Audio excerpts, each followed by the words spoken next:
Peine de mort requise contre 3 Mauritaniens. Ils sont jugés responsables de l'assassinat de 4 touristes français fin 2007.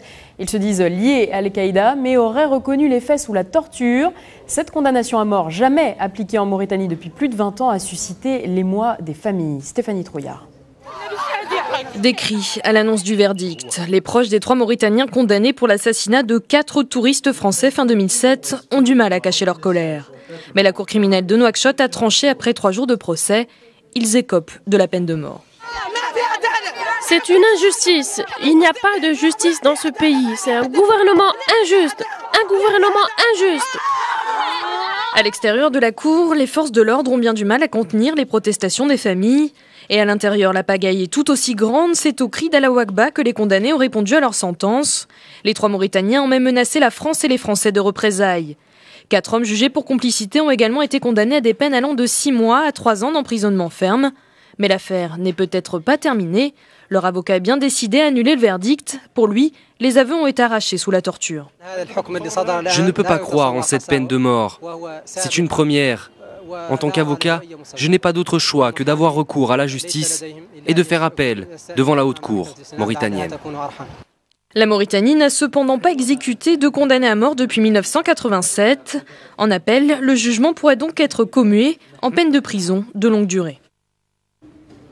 Le Maroc, toujours proche de la Palestine, le Royaume a offert 5 millions de dollars pour financer le domaine de l'enseignement là-bas. L'université Al-Azhar de Gaza sera la première bénéficiaire. Elle devrait profiter d'une reconstruction. Elle a été complètement détruite par l'armée israélienne au cours d'un raid aérien au-dessus de Gaza. 5 millions devraient suffire à entamer une partie des travaux, même si des fonds supplémentaires seront nécessaires pour reconstruire l'intégralité de l'établissement. Et à Gaza, la nuit a été difficile. 2 raids israéliens ont fait 2 blessés palestiniens. L'un d'entre eux a seulement 15 ans et est toujours hospitalisé dans un état grave. Les raids ciblaient le secteur nord de la bande de Gaza et celui de Rafah dans le sud. Il s'agissait de réponse à des attaques d'un groupe armé qui avait fait exploser une charrette à la frontière un peu plus tôt dans la journée, sans victimes ni dégâts. Et la tension monte aussi entre Israël et le Liban. Le chef du Hezbollah libanais a averti l'État hébreu. Si Israël impose un blocus maritime, il y aura une réponse militaire. Le Hezbollah attaquera à la roquette des navires israéliens. Hassan Nasrallah a affirmé que le Hezbollah était prêt et que grâce au soutien de l'Iran, ils en avaient désormais les moyens.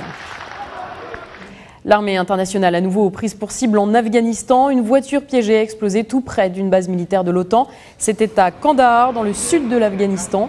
La voiture était garée sur un parking utilisé par les Afghans en visite dans ce camp. Il y a là-bas plusieurs centaines de soldats, canadiens et américains notamment. Il n'y aurait pas de victimes, mais les personnes sur place ont dû immédiatement rejoindre des bunkers. C'est une nouvelle étape dans la crise entre les 2 Corées. La Corée du Nord a menacé de fermer la dernière route existante entre les 2 pays. Des menaces mises à exécution si Séoul diffuse, comme promis, des slogans hostiles au régime nord-coréen. La fermeture de cette route allant à une zone commerciale conjointe met évidemment en péril le travail de plusieurs personnes et pourrait engager la pérennité de l'amnistie entre les 2 Corées. Les États-Unis ont demandé à Pyongyang de cesser les provocations. La Chine a, elle, appelé au calme. Et la Jamaïque aussi vit de terribles heures. À Kingston, la capitale, on croirait presque à une guerre. 60 personnes sont mortes hier. Pourquoi ? Pour un homme, Christopher Coke dit Dudus, le nom peut faire rire, mais le personnage pas vraiment. Il s'agit de l'un des plus puissants parrains de la drogue dans le pays. Il serait à l'origine de la mort de 1400 personnes. Eh bien, ce sont ces hommes qui affrontent les forces de l'ordre depuis plusieurs jours. Des tirs et des explosions retentissaient toujours ces dernières heures. Les gangs de Kingston attaquent désormais les commissariats et les policiers directement. Un rappeur marocain et un virtuose du piano étaient sur la scène de Mawazine hier soir. Don Big et Omar Sosa étaient en concert. Un duo qui a nécessité des mois de préparation. Et surtout, n'oubliez pas, vous pouvez retrouver Mawazine l'émission. C'est ce soir avec Wael Jassar et Amal Maher sur le plateau de Mehdi Ansat.